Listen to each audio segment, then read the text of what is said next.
কারণ জাহান্নামের আগুন এত ভয়ঙ্কর, 1 সেকেন্ডের আযাব সহ্য করতে পারবি না। কারণ আমি তোরে নরম করে বানাইছি, ওয়া খুলিকাল ইনসানু যায়ীফা।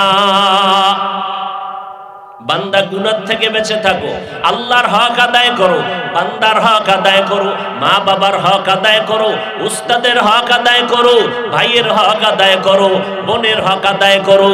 কারো উপরে জুলুম করবা না।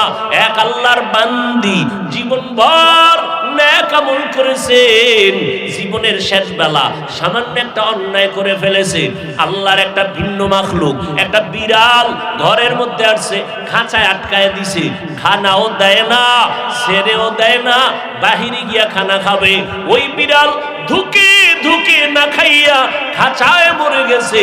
নবীজি সাহাবায়ে কেরামদের ঘটনা শুনায় কয়, ও সাহাবায়ে কেরাম, গাইবি আওয়াজ আসছে, ও নারী, তোর জীবনের সব নেক আমল বরবাদ।